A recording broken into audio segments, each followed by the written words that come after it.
Hello everyone, there was a hotfix on Friday, and here are the patch notes. I won't read everything. Link to this is my first pinned comment below.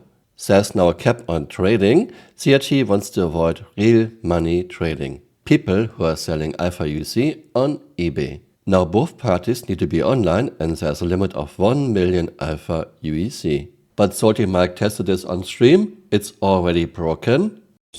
You can only send 1 million at a time. So they make the transaction. Well, here, let me try to send 9 million. What does it say?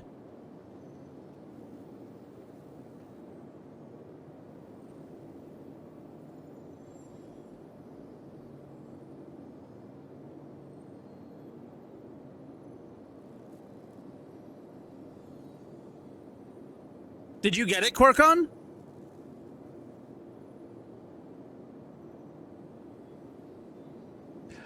Well, now we already figured out the workaround. Players will now receive a free insurance claim when the ship is destroyed due to collision inside a hangar. I wonder how well this will work. How about you're fixing your game, CRT? How about you're fixing your elevators like you promised us for more than 1 year by now? Escort ship missions are currently unavailable while we test fixes for blocking issues. Yeah, because those escort missions don't actually work. I made a video about this a few days ago. He's doing a defend mission, he is in a Polaris, and he's defending a Nomad. But the Nomad isn't doing so well. Nomad is flying against a still closed hangar door and takes damage and later just vanishes into the purple. And on top of this he gets a message, yeah, you failed. $1 billion year 14.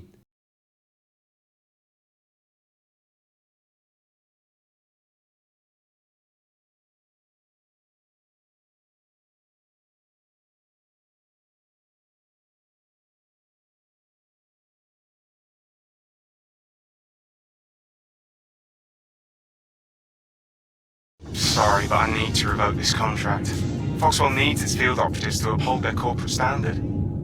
We've completed further technical work to address the character repair causing a number of accounts to brick and have included that in today's hotfix. I will show you now a few Spectrum postings that show that most of the issues we had before this hotfix are still in the game. There are still a lot of accounts that are bricked and the character repair does nothing.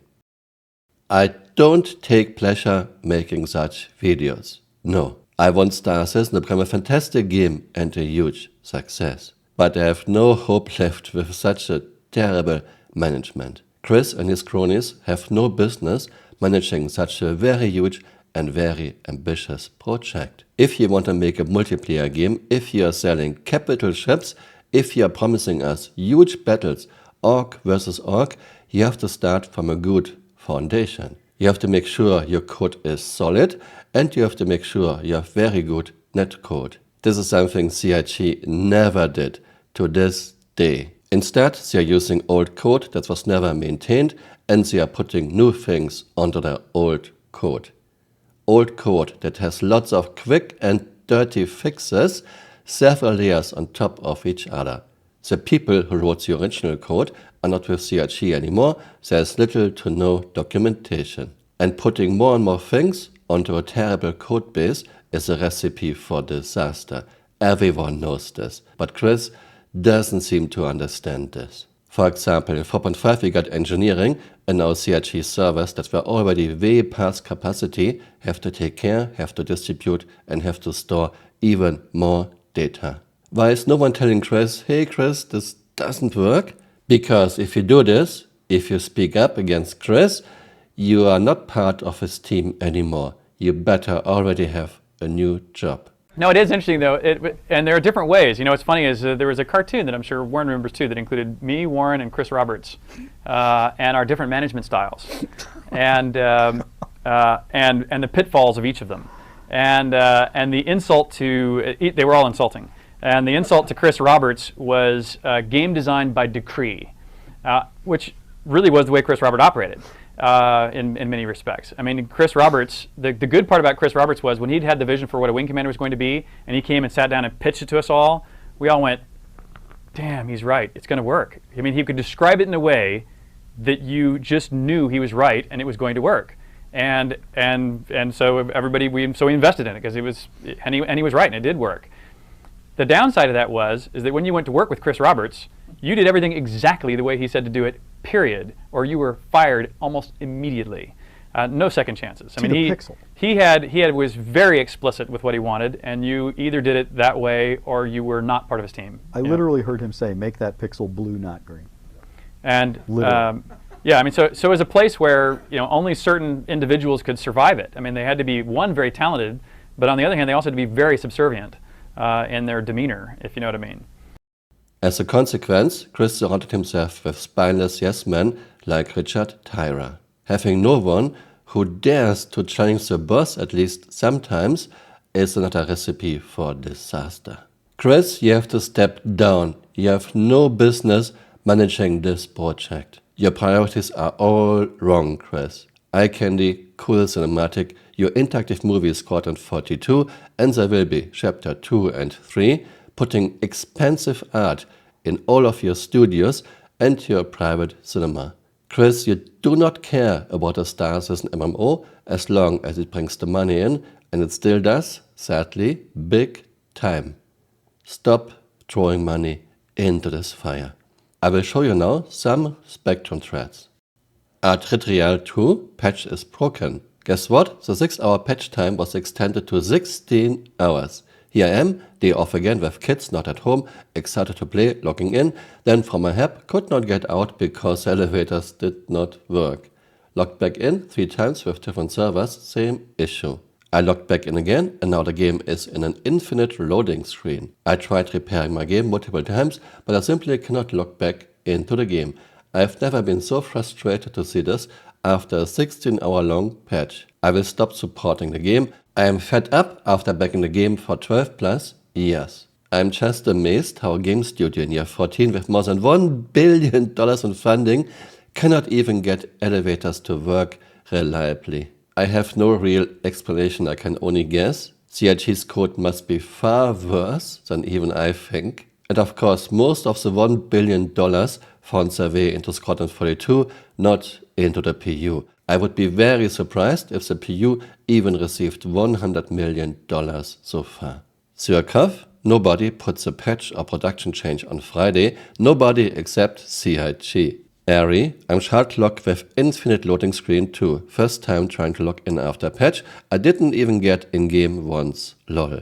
Doc Orange, docking is still not working. The potential fix is not working. I tried a Nux with an e-trace. The behavior hasn't improved a bit since 4.8. I also tried landing gear track, did not work. When you get impounded, you also have to claim your ship again with full cost. Sakuril, shard lock again, and so many bugs, we need quality, not quantity. Post-patch 4.8.1 error 64010, shard locked again. And he has a picture.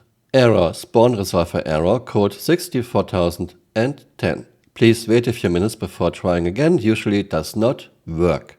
The most irritating thing about this is, in the past, we had a solution for this, character reset. But CIG took this away more than 3 years ago and replaced it with character repair, but character repair does not solve issues, character reset always solved. Multiple game-breaking bugs in the PU that block us simply playing the game. Releasing missions that don't work, for example, the missions for this 4.8.1 patch. Why are you releasing ships that are so bugged they can't be used properly? Moth and Ironclad to name a few. Again, I can only speculate. Back in the days, Chris said they are starting from a good foundation, but this was a big, fat lie. You know, if you take a look at Elite Dangerous, ultimately they say their final feature set isn't going to be dissimilar to some of the stuff that we're doing, but they've started with a much smaller set that they said, okay, this is the finished game, and now we're going to do a season pass, and now we're going to go down and be able to see planets and drive around them, and at some point we'll have multi-crew, at some point we'll have FPS. But the problem with that approach is that if you haven't engineered the system to do all those things from the beginning, you have to rebuild stuff and retrofit stuff, and that can be more difficult and take more time along the way. It's like if you're building a castle from the very beginning, you can lay the foundations right. But if you just build a little house and then you want to build on these additions to end up to a castle, sometimes you're going to have to knock it all down and start again and build from the foundation. So we've sort of taken the latter approach. Like I said, both approaches are valid, which means that in the short run, things do take a little longer to get there. I think in the long run, it will end up in a better experience. Yeah, 10 years ago, Chris bragged, yeah, we are starting from a good foundation. We don't want to build things that we have to knock over later. Really, Chris? The motto of Star Citizen is reworks of reworks of reworks of reworks of reworks of reworks, because you, Chris, and CIG never have a plan, never have a concept, never think in advance, never think things through. You didn't start from a good, solid coding foundation, Chris. Instead, CIG just quickly threw something together. We will fix it later. But later never came. And then CIG put more and more things onto this very unsolid code base. And I think what we are seeing now is a result of this. My wild guess is this is not fixable. CIG has to start from the beginning, from a good code base, a good code foundation. But doing this would take years. So instead, CIG just puts new things onto this old terrible code base, and we have lots of quick and dirty quote-unquote fixes, several layers on top of each other. This is not me speculating. A very well-known dev told this to me when he still talked to me on Discord. If you need more people to work alongside with you to increase the overall quality of your work, just hire more. You have the best fundings ever received in the history of video games. I would be happy to apply to your company to help you for real. The issue with this is Chris does not care about a Star Citizen MMO. Chris puts most of backers' money into his interactive movie Squadron 42, so he, Chris, can cosplay as a movie director again. Stop pretending Chris is a rational being. He is not. Chris lives on vibes. And there's an update from Camural. Update, I was hard locked this afternoon. 2 hours later, I wasn't anymore after yet another character repair and stuff. I logged into the game for a few minutes and I quit. Then I logged back and I'm hard locked again. Sad. There are lots of postings on Spectrum and Reddit about the not so perfect state of 4.8.1 after the hotfix. Here's another posting on Spectrum by CloneST 1983. I want to thank CIG. I want to thank CIG so much. After years and years of hard work and bug fixing, I had a wonderful 60 minutes of playing. First, the infinite loading, solved with a character reset. Next, boot crashing to desktop multiple times. I guess he means character repair. Great, after 1 hour I loaded in my hangar. Let's grab my gun and do some missions. Met the creator's inventory system that I quick stuff I didn't ask and unable to remove anything. Meanwhile, Shut is on fire. Missions not working, not showing, missing ships, etc. Lots of shouting. Alt F4. Try to reboot in hope of fixing inventory to work. After multiple tries, finally got back in. All my items gone. Not able to do one single mission, I quit. How do you guys stay positive? After 14 years, the most basic stuff doesn't even work. I'm really trying, but damn, CIG, you are really not helping. I'm reaching the point that my love and dreams and 5K on chips promised more than a decade ago turning into hate and feeling scammed. Meanwhile, no sound or apology for anything, yet here buy another ship. Yours sincerely, F.U. Star Citizen is in one of the worst states ever, and this in year 14 after more than $1 billion in funding. A game studio that cannot even make elevators work reliably. But they are talking about things like dynamic server meshing will fix everything. Really? If the game studio already fails at elevators, we should believe they can give us dynamic server meshing with acceptable interaction delays and acceptable do things? I am not convinced. And why does no one from the top show up and at least apologize to us? Even if it would be just bullshit, it would be a sign at least. Kiss me. When I'm being fucked, I like to get kissed a lot. Come on. Bailey Chair? You won't get any response from CIG either, except probably for them deleting your thread without a comment, of course, because CIG can't handle criticism. Moral dilemma 4.8.1 tried bringing up cargo for planetary hauling in Area 18. Except see cargo, put on freight elevator, try to bring it up, nothing and no elevator, cargo gone. Abandoned, retry, nothing, tried 3 times, done. Shortest time in Star Citizen for a long time. Dumb math. Resident elevators not working and blocking several loops completely. Mining is broken, you lose around 90% between pad and refinery, and that's what you get, you lose almost again 75 to 85% because of reasons. Salvaging is also broken for reclaimers because of resident elevator not working, nowhere else to land and unload. Fabricator is also broken because of resident elevator. Merc mission ships, almost no enemy is responsive, point and click and done in 2 minutes. FPS missions, if they spawn, they rubber band all over the place and teleport somewhere and shoot you through barricades and stuff. I think I can just stop here. If a game studio in year 14 with more than $1 billion in funding still fails at basic missions, at basic performance issues, at basic do-sync issues, at basic elevators, there's no hope for this game anymore. CRG would have to scrap what they have and start from a good, solid code base with good netcode. But this would mean Star Citizen would be offline for at least 3 years. I think this cannot be salvaged. I hope I'm wrong. The issue is, Chris, Aaron and Chris cronies are not up for the task to manage such a very huge and very ambitious project. Chris still has wrong priorities.